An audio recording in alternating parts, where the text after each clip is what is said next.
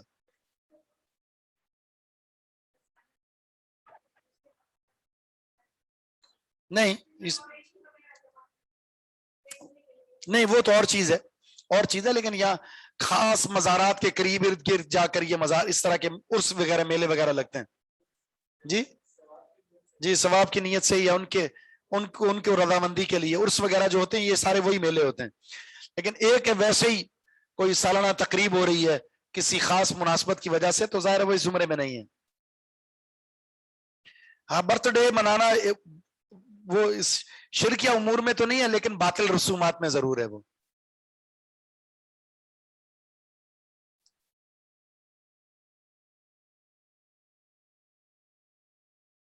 وَلَا تَقُولُوا،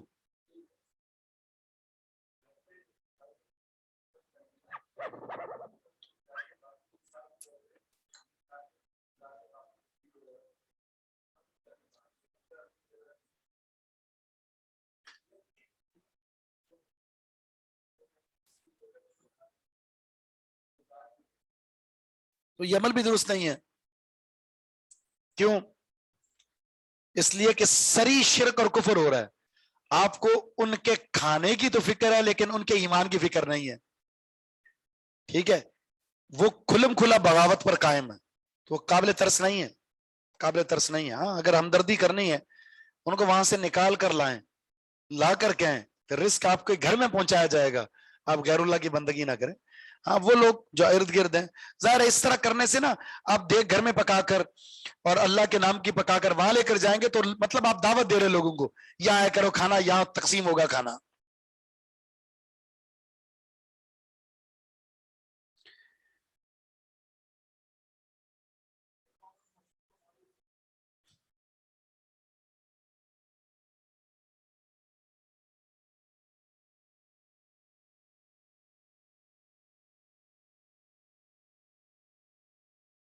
کیا کہہ رہے؟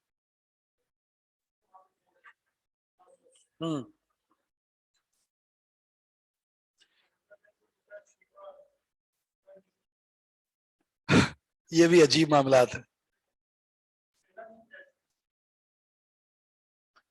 ظاہر ہے امور شرکیہ میں مبتلا ہیں کھلم کھلا۔ ہاں پیروں کی جو نسبت ہے، پھر ابھی نئے نئے بن گئے ہیں یہ جتنے بھی رفائی اس طرح کے ادارے ہیں اور شرک اور کفر کو دعوت دے رہے ہیں۔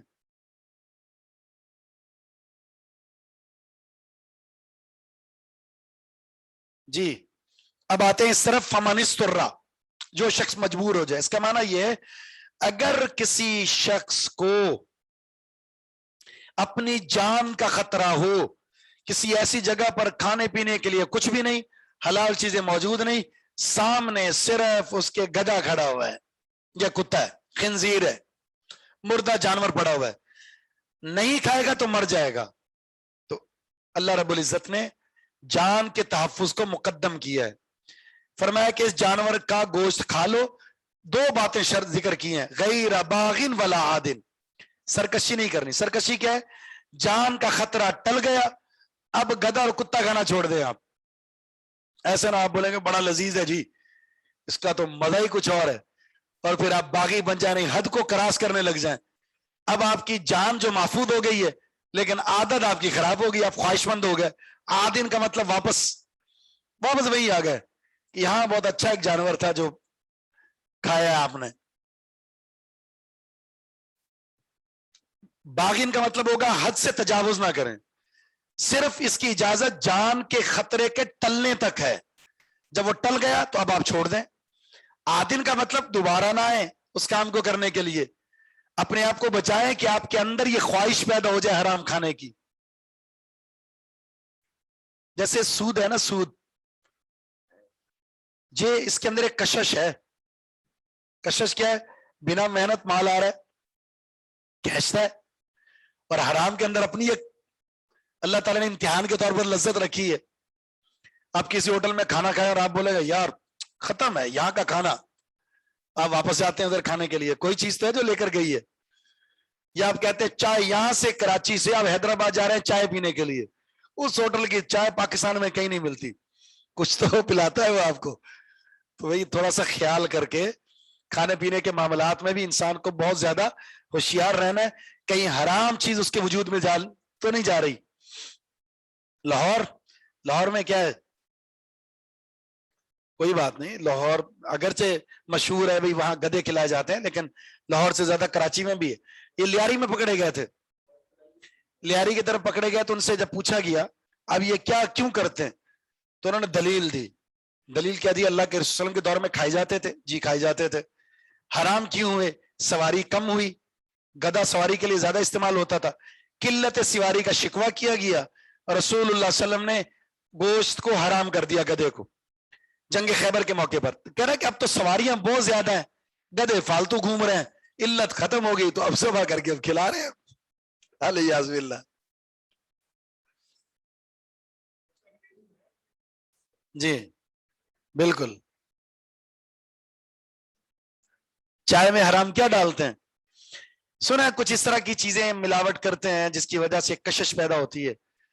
ایویں تھوڑی چائے چھوڑ کر آپ اپنے گھر کی اور ادھر کی چائے چھوڑ کر آپ حیدرآباد چائے پینے جا رہے ہیں یا پیالہ ہوٹل چائے پینے جا رہے ہیں. آپ جی بہت سارے ساتھی ہیں اب گلستان جوہر میں, وہ ہم کہہ رہے ہیں وہ عزیز آباد کی طرف ایک پیالہ ہوٹل ہے, وہاں ہم چاہتے ہیں چائے پینے کے لیے, ختم ہے چائے اس کی. جی اتنا ٹائم تھوڑی ہے وہاں چائے پینے کے لیے بندہ جائے, لیکن کوئی چیز ہے جو کھینچے رہی بندوں کو. ایک پی لیا آپ لگے نہیں ایک اور لاؤ بھائی, ایک اور لاؤ, اور پھر آپ عادی بن جاتے ہیں.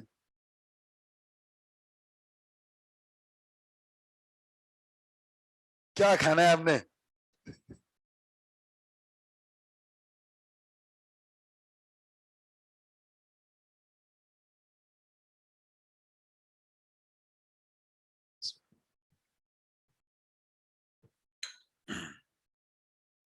وَلَا تَقُولُوا لِمَا تَصِفُ أَلْسِنَتُكُمُ الْكَذِبَ. اللہ اکبر.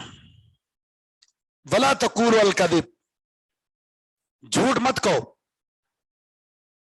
لِمَا تَصِفُ أَلْسِنَتُكُمْ, جو تمہاری زبانیں بیان کر رہی ہیں, تمہاری زبان سے جھوٹ موٹ جو نکلتا ہے وہ مت کہا کرو.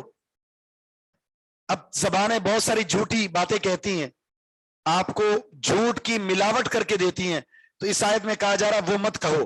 وہ کیا چیز ہے آگے ذکر ہو رہا ہے, ہذا حلال وہذا حرام, یہ حلال ہے اور یہ حرام ہے. یہ جو گیم ہے نا تمہارا اپنا گڑا ہوا, اس اصطلاح کو استعمال مت کرو. بیان کرتی ہیں تمہاری زبانیں, جن چیزوں کو تمہاری زبانیں گڑتی ہیں وہ جھوٹ مت کہو تم کہ یہ حلال والی حرام ہے. اللہ رب العزت نے کسی چیز کو حلال نہیں کیا اور تم حلال کر رہے ہو, اللہ نے کسی چیز کو حرام نہیں کیا تم حرام کر رہے ہو. حلال اور حرام کا اختیار تم تو چھوڑو, اللہ رب العزت نے اپنے نبی کو بھی نہیں دیا. ایک موقع پر رسول اللہ صلی اللہ علیہ وسلم نے ایک چیز کو حرام کیا تھا, اللہ تعالیٰ نے نبی الاسلام کو تنبیہ فرمائی. کیا تھا؟ عصر کی نماز پڑھنے کے بعد آپ اپنی بیوی سیدہ زینب کے پاس آتے, اور سیدہ زینب کو پتا چل گیا کہ رسول اللہ صلی اللہ علیہ وسلم کو شہد بڑا پسند ہے, تو جیسے ہی آتے آپ کو فوراً شہد دے دیا کرتی تھی. تو نبی الاسلام کو پتا چل گیا کہ میری خدمت ہوتی ہے, تو آپ نماز اثر پڑھی سیدھا زینب کے گھر, نماز پڑھی سیدھا زینب کے گھر. دیگر بیویوں کو پتا چل گیا یہ زینب نے صحیح شروع کر دیا کام. اب انہوں نے میٹنگ کی آپس میں, اللہ کے رسول کو کسی طریقے سے روکنا ہے. یہ جو ان کے گھر میں وقت لگاتے ہیں نا, وہ سوکن ذرا اللہ کے رسول کی بیویاں ہی کیوں نہ ہو, سوکن والا سوکن ہوتی ہیں. کھیل تو یہ کھیلنا ہوتا ہے, ایک فطرتی چیز ہے. تو انہوں نے آپس میں مشورہ کیا کہ اللہ کے رسول جب آئیں گے تو پوچھیں گے آپ سے معافیر کی اسمیل آ رہی ہے. معافیر یہ درختوں کے ساتھ وہ گوند سے جو لگتی ہے اس کو کہتے ہیں. تو ظاہر ہے اللہ کے رسول تو معافر تو نہیں کھا رہے, لیکن ہم نے معافر کہنا ہے, تو آپ نے سچ بتا دینا ہے کہ میں معافر نہیں, میں شہد بھی کرایا ہوں. جس طرح ہمارے یہاں اصطلاح ہے نا کہ کہنا بیٹی کو اور سنانا بہو کو، تو ہم معافر کا کہیں گے، آپ خود بخود شاید بول دیں گے. اچھا، اللہ کے رسول وہاں سے ہو کر گھر میں آئے. عائشہ صدیقہ رضی اللہ تعالیٰ عنہ کے دیگر بیویاں، اللہ کے رسول آپ نے معافر کھایا کیا؟ آپ نے کہا نہیں تو. اچھا اسمیل سی آ رہی تھی. نہیں نہیں، میں زینب کے گھر سے شہد پی کر آیا ہوں. اچھا، تو آپ شہد پیتے ہیں ان کے گھر میں، وہ آپ کی خدمت کرتی اس لیے آپ وہاں رکتے ہیں. بیویوں نے ناراضگی کا اظہار کیا. رسول اللہ صلی اللہ علیہ وسلم نے کہا بیویاں ناراض ہو رہی، اللہ کی قسم آج کے بعد میں شہد نہیں پیوں گا. تبتغی مرضات ازواجک، بیویوں کی خوشنودی کے لیے شہد کو حرام کر لیا، یہ ناراض نہ ہو.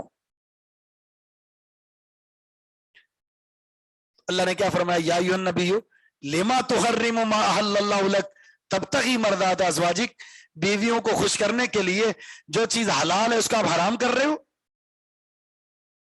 ایسا مت کریں. کیا پتا چلا؟ حلال اور حرام کا اختیار نبی کے پاس بھی نہیں ہے.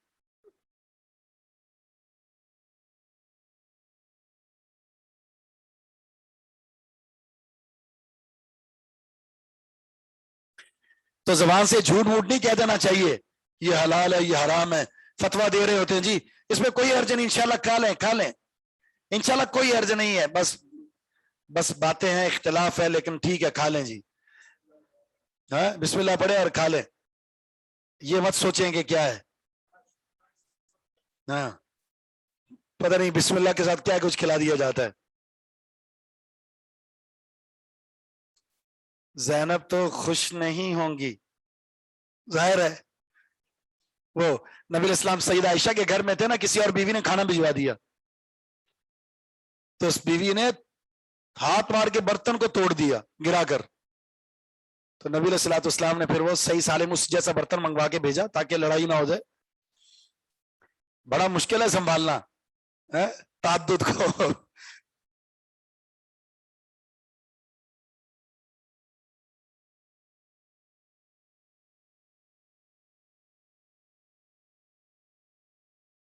سوکن، اچھا سوکن آپ کو پتہ نہیں چل رہا. دو بیویاں جب ہوتی ہیں نا کسی کی تو وہ آپس میں سوکن کہلاتی ہیں.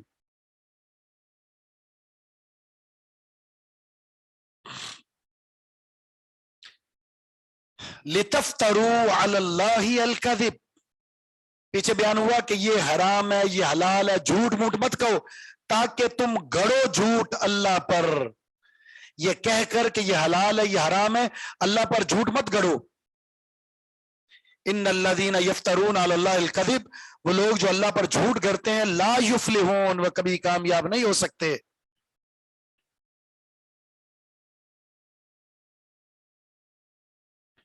اس لیے فتویٰ بازی میں بہت زیادہ احتیاط، بالخصوص جب حلت و حرمت کی بات ہو. تو شریعت نے ایک اصول ذکر کیا ہے، دع ما یریبک الی ما لا یریبک، جس چیز میں شک ہو اس کو چھوڑ کر ایسی چیز اختیار کریں جس کی حلت یقینی ہو. بلکہ اللہ کو ایک غیرت بڑی پسند ہے، وہ غیرت کیا ہے؟ شک والی چیز کو چھوڑ دینا. یہ غیرت اللہ کو بڑی پسند ہے.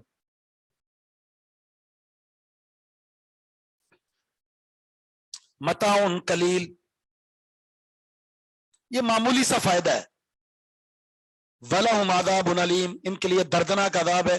یعنی آپ غلط بات کہہ کر کسی حلال کو حرام یا حرام کو حلال کر لیں گے، اس سے جو فائدہ حاصل ہوگا وہ بہت تھوڑا ہے، لیکن اس افترا بازی سے، اس بہتان سے کل قیامت کے دن دردناک عذاب کا شکار ہوں گے.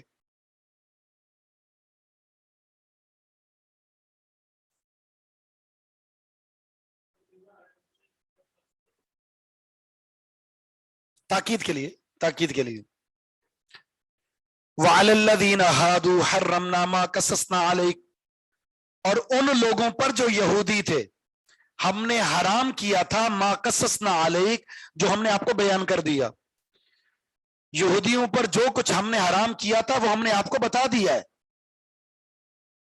کہاں بتا دیا؟ اس کی تفصیل گزری ہے سورہ انعام میں. آیت نمبر نوٹ کر لیں جہاں یہودیوں پر حرام چیزوں کا ذکر ہے.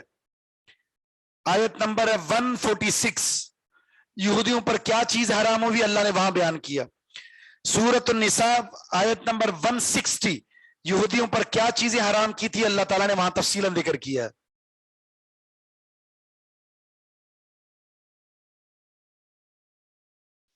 یہودیوں پر ہم نے جو کچھ حرام کیا تھا قصصنا، ہم نے وہ بیان کر دیا آپ پر، من قبل اس سے پہلے، وما ظلمناہم ہم نے ان پر کوئی ظلم نہیں کیا، ولکن کانوا انفسہم یظلمون وہ تو خود اپنی جانوں پر ظلم کرنے والے تھے. جو چیز اللہ تعالیٰ نے ان پر حرام کی ہے نا، ان کے پیچھے ان کا خود بھی قصور تھا. اللہ تعالیٰ نے جو سختیاں نازل کی ہیں ان پر، اس کے پیچھے ان کا خود اپنی ذاتوں پر ظلم تھا. اب دیکھیں مچھلی کا جو معاملہ ہے، ان کے پیچھے ان کا اپنا خود جو عذاب ہے مختلف قسم کا، من اور سلوہ نازل ہوا، پھر ناشکری بن کر ہمیں پیاز چاہیے، لہسن چاہیے، ہمیں دال چاہیے، گوشت ہمیں نہیں چاہیے. اس سے بڑھ کر نکمی قوم ہوگی کوئی؟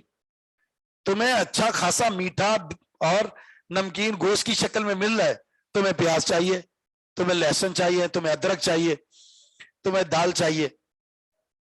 ان کی وجہ سے ہمیں بھی دال کھانا پڑ رہی ہے.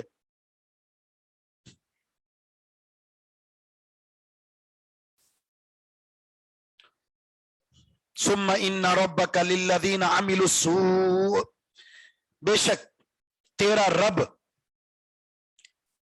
کتنا مہربان ہے، للذین ان لوگوں کے لیے، عملوا السوء جنہوں نے برے عمل کیے، بجہالت جہالت کی وجہ سے، لا علمی میں برے کام کر لیے، ثم تابوا پھر وہ توبہ کر لے، انہوں نے توبہ کر لی، من بعد ذلک اس کے بعد، یعنی اس عمل سوء کے کر لینے کے بعد توبہ کر لی انہوں نے، واصلحوا اور اپنی اصلاح بھی کر لی. کیا اصلاح کر لی؟ اس عمل سے اپنے آپ کو بچا لیا اور اس عمل کو ترک کر کے عمل صالح کرنا شروع کر دیا، عمل سوء کو چھوڑ کر. ان ربک من بعدها لغفور رحیم بے شک تیرے رب اس کے بعد خوب بخشنے والا، رحم کرنے والا ہے. یعنی اگر کسی نے جہالت کی وجہ سے عمل سوء کیا، اللہ سے توبہ کر لی، اصلاح کر لی، اللہ رب العزت ان کے ان اعمال سے اس کو پاک اور صاف کرنے کے بعد ان کے برائیوں کو اللہ نیکیوں میں تبدیل کر دیتا ہے.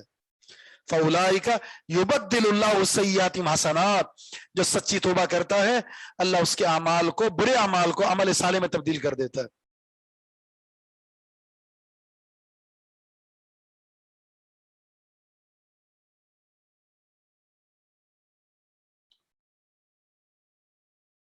سبحان اللہ. ان ابراہیم کان امہ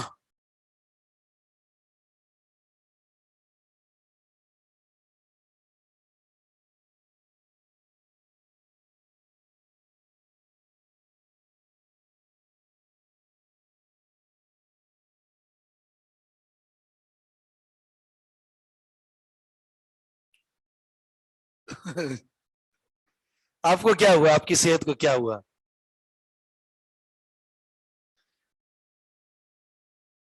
سب کی صحت بہت اچھی ہے. بادام کھائیں آپ بھی، انشاءاللہ آپ کی صحت بھی صحیح ہو جائے گی. دودھ پیئیں آپ بھی. جو نیند کا ٹائم ہے وہ نیند کا ٹائم برقرار پورا دیں.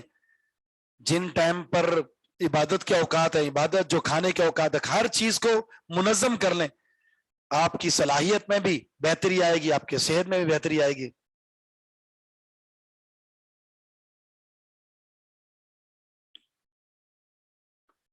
ابراہیم علیہ السلام کا ایک وصف بیان ہوا ہے کہ وہ ایک امت ہیں. ایک یہ صفت، دوسری قانتا للہ وہ اللہ کے لیے مطیع اور فرما بردار ہیں. تیسری صفت حنیفن وہ یک طرفہ ہیں، یکسو ہیں. اور چوتھی ولم یکو من المشرکین ان کا مشرکین سے کوئی تعلق نہیں، وہ مشرکین میں سے نہیں ہے. پہلی بات آ جائے امت کس معنی میں، یہ ایک بہت اہم بات ہے. امت کس معنی میں؟ دیکھیں ایک تو معنی یہ ہے کہ اللہ کے ہاں کثرت کی کوئی حیثیت نہیں ہے. اگر لوگوں کا ہجوم ہو، عقیدے میں، عمل میں، اخلاص میں وہ مضبوط نہیں ہے تو اللہ تعالیٰ کو ایسا ہجوم پسند نہیں ہے. ایک بندہ ہے پکا سچا مخلص حق پر عمل پر، اللہ فرماتا ہے اگر ایک بندہ بھی ہے تو میرے لیے بہت بڑی جماعت ہے، وہ ایک جماعت ہے. اور کثیر تعداد میں باطل نظریات پر ہیں، بدعات اور خرافات پر ہیں، ان کی حیثیت ایک فرد کے برابر بھی نہیں ہے. ایک بات. دوسری ایک اور خوبصورت معنی ہے اس کا، بہت ہی خوبصورت معنی ہے. وہ معنی یہ ہے امت کے اندر مختلف صلاحیت رکھنے والے افراد ہوتے ہیں، علماء، مجاہدین، خطبہ، کاتبین، وائزین وغیرہ وغیرہ وغیرہ، ساری صفات ہوتی ہے نا، ساری کی ساری صفات ابراہیم علیہ السلام میں موجود تھی، ساری کی ساری صفات. امت کے مختلف طبقات کے افراد مختلف صلاحیت والے ہوتے ہیں، اللہ نے وہ ساری صلاحیت ایک فرد ابراہیم علیہ السلام کے اندر رکھ دی تھی. یہ امت مانا. اس کا معنی ہے کہ انسان کو آل راؤنڈر ہونا چاہیے، ہر پہلو سے کھیلنا جانتا ہو، ہر خوبی اس کے اندر موجود ہو، ہر محاذ پر وہ قوت والا ہو. اس لیے تو کہا المؤمن القوی خیر و احب الی اللہ من المؤمن الضعیف. کمزور مومن سے طاقتور مومن اللہ کو زیادہ پسندیدہ ہے. وہ طاقتور کا معنی یہ معنی نہیں ہے کہ اس کا پیٹ نکلا ہوا ہو، مطلب جسم میں مضبوط، علم میں مضبوط، عمل میں مضبوط، عقیدے میں مضبوط، ہر شعبے میں مضبوط، مال میں مضبوط، شریعت میں اس کی صلاحیت کی جس بھی زاویے سے ضرورت تھی وہ پیش ہے. ایسا شخص ہونا چاہیے. ہر شخص ایسے جگہ پر کامیاب ہوتا ہے نا دنیا میں جس کے اندر سارے فن ہوں، ساری صلاحیتیں ہوں، کامیاب ہوتا ہے. تو دین میں بھی ایسے افراد ہونے چاہیے. باقی متی ابراہیم علیہ السلام پر تو بات ختم ہو گئی نا. اللہ نے فرمایا اسلم، تو انہوں نے کیا کہا؟ اسلم تو. ادھر حکم ملتا، مجال ہے کہ ابراہیم علیہ السلام وجہ پوچھ لیں، اللہ کیوں؟ کس سب سے بڑی مثال کیا دی جا سکتی ہے؟ وہ بڑھاپے میں اولاد ملی، اللہ نے فرمایا چھوڑ کر آ جاؤ، چھوڑ دیا. نہیں پوچھا کیوں؟ اللہ نے فرمایا ذبح کر دو، نہیں پوچھا کیوں. جیسا کہا گیا ویسے ہی کیا. اس سے بڑھ کر مطیع اور فرمانبردار کی کوئی مثال نہیں ہو سکتی. تو اللہ تعالیٰ نے آزمائش کے بعد کیا فرمایا تھا؟ انی جاعلک للناس اماما، یہ انعام ہے. وَإِذِ ابْتَلَىٰ إِبْرَاهِيمَ رَبُّهُ بِكَلِمَاتٍ فَأَتَمَّهُنَّ. سارے امتحانات میں جب کامیاب ہوئے تو اللہ نے امامت کا سلسلہ ان میں سے جاری فرما دیا. اور ہونا بھی بندے کو یک طرفہ چاہیے، یکسو. ادھر نہیں ہے کہ ادھر بھی یہ بھی ٹھیک ہے چلے گا، ادھر یہ بھی چلے گا. آپ محرم آئے تو کالے بن گئے، ربیع الاول آئے تو گرین بن گئے، سفر آیا تو یلو بن گئے، اور شوال آیا تو ریڈ بن گئے. تو گرگٹ کی طرح مومن رنگ نہیں بدلتا. رمضان آیا تو داڑھی، پگڑی، ٹوپی، مسلح، قرآن، شلوار ٹکنے سے اوپر مسجد آ رہے اور جاگے. رمضان گیا تو داڑھی بھی گئی، ٹوپی بھی گئی، مسلح بھی گیا، مسافہ بھی گیا، قرآن بھی گیا، تسبیح بھی گئی، مسجد بھی گئی، ایمان بھی گیا، سب کچھ ختم. یہ تتر اور بٹیر والا کھیل نہیں، بلکہ مثال دی گئی ہے مومن کی. کھجور کے درخت کی طرح تنہا مضبوط ہوتا ہے، اس کو کوئی پانی دے نہ دے، کوئی دیکھ بھال کرے نہ کرے، اس درخت نے ہر موسم میں کھڑا رہنا اور پھل دینا ہے، سایہ دینا ہے، تکلیف نہیں دینی. مومن اس کی طرح مضبوط ہوتا ہے، عقیدے میں، نظریے میں، عمل میں، گفتار میں، اخلاص میں، عقیدے میں. کوئی ساتھ دے نہ دے، کوئی دشمنی ہے، کوئی مدد کرے نہ کرے، اس نے عمل صالح میں وفاداری نبھانی ہے. ایسا مضبوط مومن ہوتا ہے. یلو اور ریڈ کس وجہ سے؟ ایسے تشبیہات ہے، کبھی تو ایسے سمجھ جائے کریں. ویسے کچھ لوگ ہیں جن کا مخصوص لباس ہے کسی مخصوص نظریات سے. یلو ہے نہیں، جو یلو لباس ہے نا، بعض کچھ مریدین ہیں جن کو پیروں نے مختص کیا آپ نے یہی لباس پہننا ہے. ایسے ریڈ والے بھی ہیں. سبحانک اللہم و بحمدک اشہد ان لا الہ الا انت استغفرک و اتوب الیک.